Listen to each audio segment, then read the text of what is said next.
Halo teman-teman. Berbeda dengan Inggris, yang dianggap sebagai sekutu dekat Amerika Serikat, Prancis sering digambarkan sebagai sekutu dingin Amerika Serikat. Bahkan, ada banyak perbedaan pendapat di antara mereka sejak terjalinnya hubungan diplomatik. Mengapa demikian? Mari kita cari tahu bersama. Sebelum Perang Dunia Kedua, kerajaan Prancis sangat kuat, dengan sistem koloni di semua benua, dengan luas total sekitar 13 juta km. Mereka adalah salah satu dari 4 anggota Liga Bangsa-Bangsa yang paling berpengaruh, bersama dengan Inggris Raya, Jepang, dan Italia. Tentara mereka juga dianggap yang paling kuat di dunia. Saat itu, Prancis sangat bergengsi. Setiap kali mereka berbicara, negara lain harus menghormati. Namun, pada tahun 1940, Hitler mengubah semua itu. Dia memerintahkan serangan ke Prancis. Dan dalam beberapa minggu, kerajaan yang paling kuat telah menyerah. Pemerintah mereka, yang dikenal sebagai Vichy, diterima sebagai kaki tangan Jerman. Reputasi Prancis kembali ke titik nol.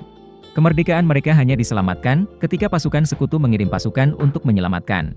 Meskipun sebagian besar orang Prancis dengan gigih menentang kaum fasis, mereka dipermalukan. Pada konferensi sekutu besar, hanya Inggris Raya, Amerika Serikat dan Uni Soviet yang diundang. Prancis tidak bisa lagi duduk sejajar dengan kekuatan besar. Ketika Perserikatan Bangsa-Bangsa didirikan, mereka hanya diizinkan untuk bergabung dengan Dewan Keamanan Permanen. Hanya karena Inggris menginginkan satu negara lagi, bersama-sama bertanggung jawab atas pertahanan Eropa, serta zona penyangga yang memisahkan Jerman. Secara umum, sejak invasi Hitler, ayam jantan Gaulois tidak lagi dihormati seperti sebelumnya. Terutama Amerika Serikat, negara adidaya dengan kekuatan komprehensif setelah Perang Dunia Kedua, hanya menganggap Prancis sebagai negara kelas menengah, bukan kekuatan besar. Tapi takdir mengatur, pada tahun 1949, kedua belah pihak menjadi sekutu resmi, melalui Perjanjian Atlantik Utara. Tujuan bersama mereka adalah untuk melawan pengaruh Soviet. Namun, begitu mereka menjadi teman, perselisihan di antara mereka sangat sulit untuk diselesaikan. Pertama, Amerika Serikat secara terbuka menentang Prancis, mendapatkan kembali kendali atas koloni-koloninya di Afrika dan Indochina. Pandangan mereka pada awalnya sangat manusiawi, mendukung orang-orang yang memiliki hak untuk menentukan nasib sendiri. Namun pada akhirnya, mereka tetap berpihak pada sekutu Prancis mereka. Karena ketakutan, koloni-koloni yang miskin, setelah kemerdekaan, akan mengikuti rezim komunis bersama dengan Uni Soviet. Namun, pada tahun 1954, ketika Prancis dikepung di Dien Bien Phu, Vietnam, mereka meminta bantuan AS tapi Amerika menutup mata. Kejutan ke Prancis tidak berhenti di situ. Pada tahun 1956, ketika Mesir menasionalisasi terusan Suez, sebagian besar dimiliki oleh pemegang saham Inggris dan Prancis. Tentara Prancis, bersama dengan sejumlah negara, telah mengirim pasukan, bermaksud untuk memberikan pelajaran. Namun Amerika Serikat takut menghadapi Uni Soviet, sekutu Mesir saat itu. Maka diperintahkan, Prancis harus segera meninggalkan Suez. Prancis mengira AS akan memihaknya, tetapi tiba-tiba diancam. Sejak saat itu, ayam jantan Gaulois sering menyebut Amerika Serikat sebagai sekutu yang tidak dapat diandalkan. Pada akhir 1950-an, Prancis semakin dipandang rendah, karena pada gilirannya kalah dari gerakan pemberontak dari koloni. Sementara itu, Amerika Serikat semakin terlihat seperti saudara tertua NATO, bahkan terkadang menyalahgunakan kekuasaan dan menindas junior. Presiden de Gaulle tidak ingin status negaranya turun, jadi dia punya ide. Prancis harus memiliki senjata nuklir, menyuarakannya, dan mampu mempertahankan diri. Dengan partisipasi para ilmuwan yang bekerja pada proyek Manhattan AS, dengan bantuan Israel, Prancis berhasil menguji senjata nuklir pada tahun 1960. Akibatnya, pada tahun 1966, Prancis memutuskan untuk menarik diri dari Komando Militer Bersatu NATO.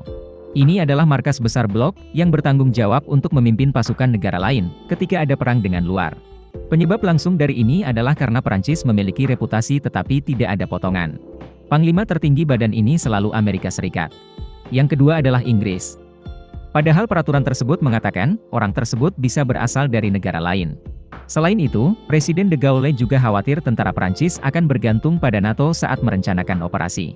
Oleh karena itu, ia tidak akan dapat mandiri dengan persenjataan nuklir yang mahal, yang telah mereka bangun. Setelah keputusan itu dibuat, lebih dari 30.000 anggota militer Amerika dan keluarga mereka harus meninggalkan Prancis. Hal ini telah menyebabkan ketegangan diplomatik dan sangat mempengaruhi kepercayaan antara kedua negara.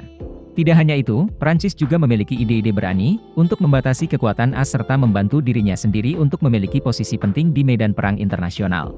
Sejak zaman Presiden de Gaulle, mereka telah menyerukan agar Eropa menjadi milik orang Eropa, bukan milik Amerika. Secara khusus, Prancis ingin UE memiliki angkatan bersenjatanya sendiri, yang dipimpin oleh mereka, terpisah dari NATO, dan merupakan penyeimbang bagi Amerika Serikat. Ini sulit, tentu saja, tetapi cukup untuk membuat orang Amerika terlihat curiga. Selama tahun 1980-an, pemerintahan Reagan berusaha keras untuk mencegah Prancis dan negara-negara Eropa lainnya membeli gas alam Rusia. Tapi gagal. Di sisi lain, Prancis juga menentang banyak perang Amerika Serikat di luar negeri. Seperti invasi Afghanistan tahun 2001, Irak pada tahun 2003, Perang Saudara di Suriah tahun 2014. Selain itu, Prancis juga menentang banyak sanksi AS terhadap Iran, karena mereka adalah investor terbesar di negeri ini.